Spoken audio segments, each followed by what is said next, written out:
Hello सबैजनालाई सेवारो नमस्ते स्वागत छ तपाईहरुलाई मेरो युट्युब च्यानलमा अनि अर्को भिडियोमा म चाहिँ आज धेरै टाइम पछि आज मुकबाङ भिडियो लिएर आएको छु। खानेकुरामा के छ चटपटे यो आलु निम्की पानीपुरी पनि छ। आज त्यही भयो क्या मैले आलु निम्की र पानीपुरी नखाएको चाहिँ चटपटे चाहिँ आफै घरमा पनि बनाएर खान्थिम। अनि आज चाहिँ म मुकबाङ भिडियो लिएर आएको छु। धेरै पछि भिडियो नहालेको निकै भयो अलिक अब त्यस्तै हो हैन। बिजी मान्छे के गर्नु यस्तै छ बिजी भए त्यही भएर मैले भिडियो बनाउनु पाएको थिएँ। त्यसपछि तपाईहरु मेरो युट्युब च्यानलमा नयाँ हुनुहुन्छ भने म चाहिँ विनिता चेम्जोङ लिम्बू मेरो घर धनकुटा राजारानी हो। अनि नयाँ हुनुहुन्छ भने लाइक शेयर सब्स्क्राइब पनि गरिदिनु होला भन्दै म आजको भिडियो स्टार्ट गर्छु। पहिला चाहिँ आलु निम्की खानु पर्यो, मलाई साह्रै खानु मन पर्छ।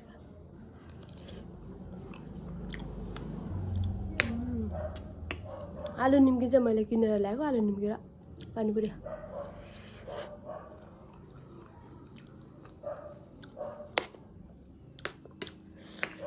मिठो छ।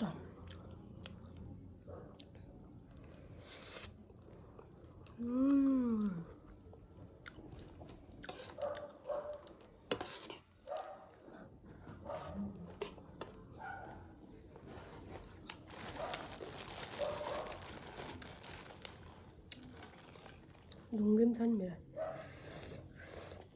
पहिला हामी सानोमा यस्तो गरेर खान्थ्यौँ क्या।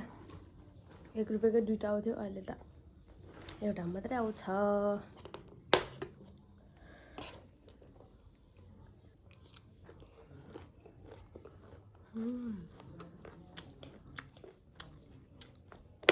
मिठो छ। अब यो यस्तै गर्नुपर्छ राखेर यस्तो गर्दै खान्थ्यौँ कि हामी पहिला सानोमा। दामी हुन्छ।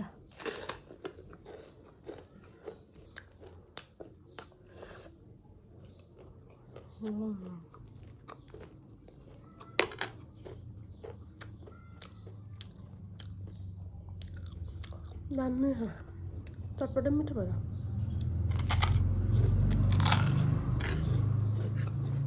स्कुल पढ्दाको हाम्रो जहिले खाजा चटपटे अनि यो ढुङ्ग्री यस्तो गर्ने खाने।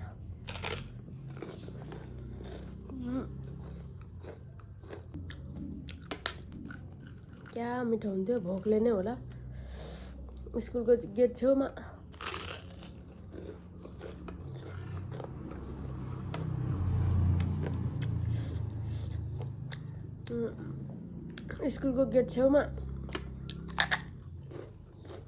चटपटे बनाउने ठाउँ थियो। के हाल्दै थिएँ अजिना यति धुलो खोर्सानी मटर अलिअलि भुजा त्यति भए चटपटे बनिएको। अनि पिरो हुन्थ्यो मिठो हुन्थ्यो।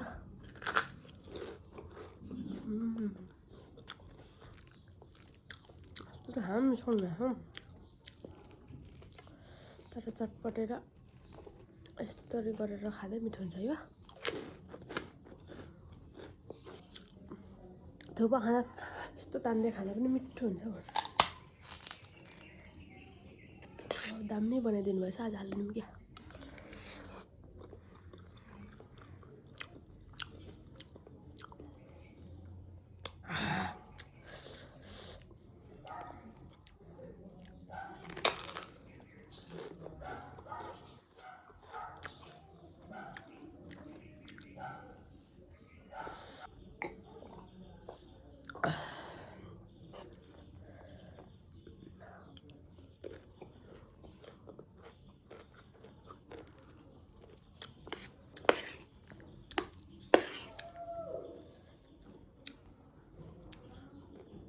आलु निम्की चाहिँ ओसिनु आँटिसकेछ तर मिठो छ।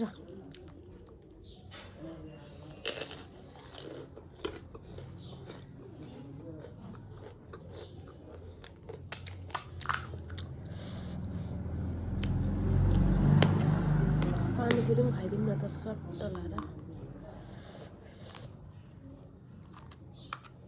पानीपुरी पानीपुरीको रस चाहिँ मैले यता मुनि राखेको छु किनभने यहाँ माथि पोखिन्छ अन्त बर्बाद हुन्छ। पानीपुरी मेरो फर्स्ट बाइट ल।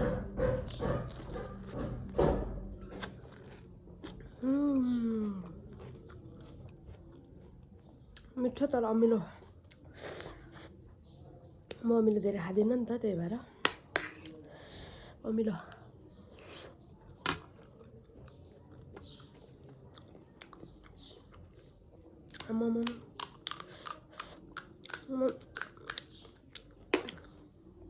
अमिलो नखाने मान्छेलाई त अमिलो छ।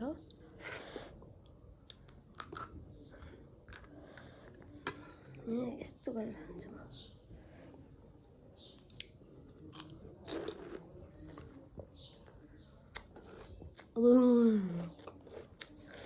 अमिलो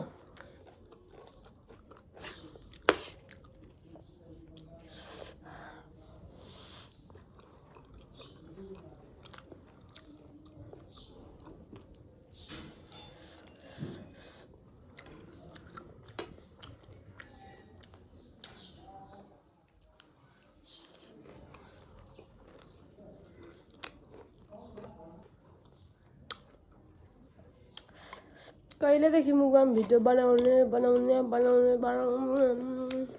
भनेको भएकै थिएन। आज चाहिँ जेसुकै होस् भनेर बनाइदिएको।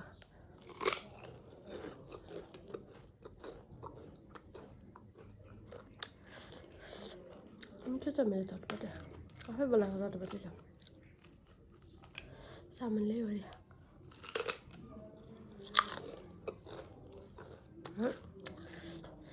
पानीपुरी अमिलो।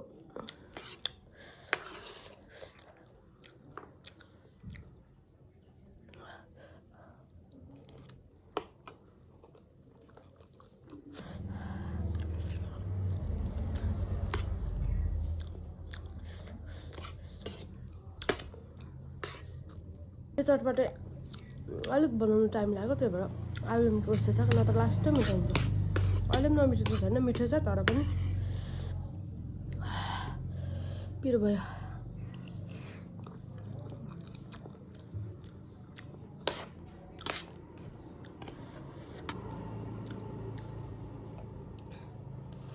पस्नु आएको पिरो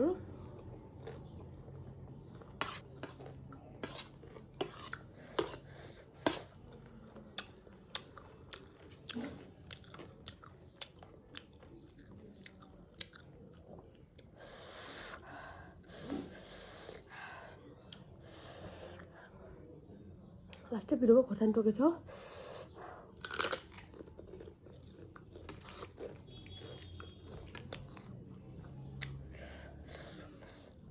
म पहिला यस्तो पिरो खान्थेँ, यस्तो पिरो सोच्नु पनि सक्दिनँ। अहिले त त्यसको आधी मात्रै खान्छ। त्यो उयो भएको बेला औषधि खानुपर्ने भयो।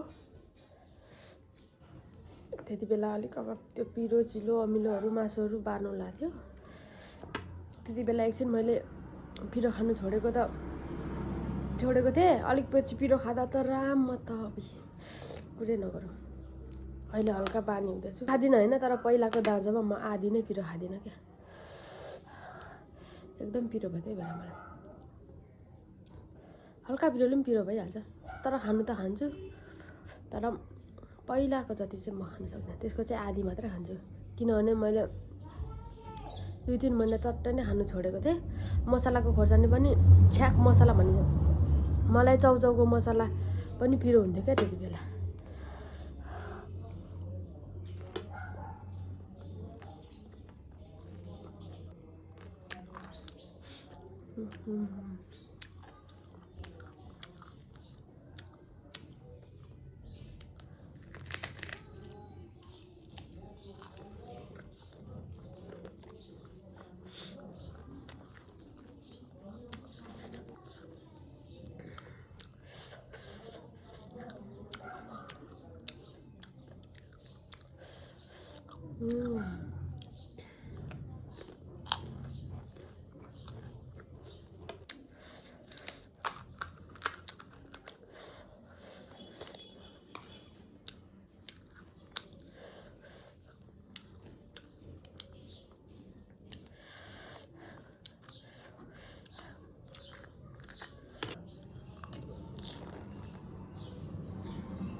मिठो छ है। चटपट चाहिँ आज सबभन्दा मिठो बनाउँछु मैले।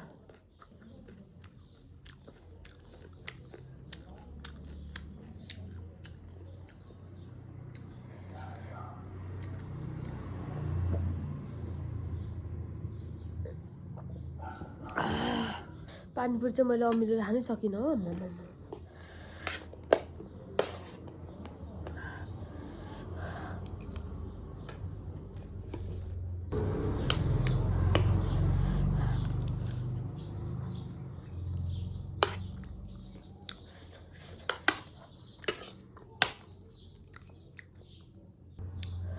पिरो भयो। चटपटे चाहिँ खाइसक्नु आँटे मैले।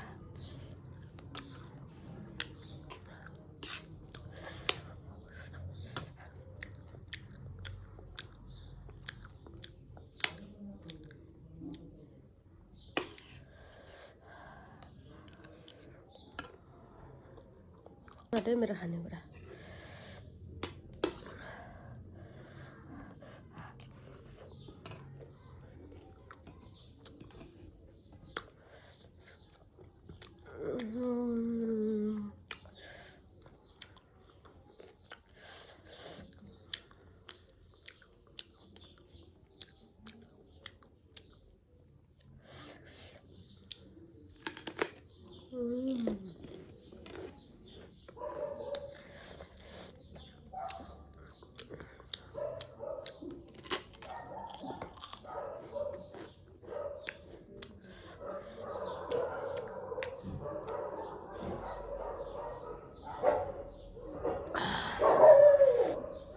लास्टै मिठो भयो यार चटपटे चाहिँ आज। मेरो खानेकुरा पनि सक्यो। अमिलोले पानीपुरी चाहिँ खानु सक्दिनँ मैले। अमिलो मेरो लागि बनेको होइन। ठिक्क भयो खान्छ तर लास्टै अमिलो रहेछ आज पानीपुरी। सबैमा खान सक्दिनँ। अहिलेसम्म मेरो भिडियो हेरिदिनु भएकोमा धन्यवाद। अनि अब फेरि पनि म मुकबाङ भिडियोहरू नै लिएर आउने बाचा गर्दै। अहिलेसम्म मेरो भिडियो हेरिदिनु भएकोमा धन्यवाद। फेरि पनि मेरो च्यानललाई लाइक सेयर अनि सब्सक्राइब गरिदिनु होला भन्दै सेवा र नमस्ते बाई बाई।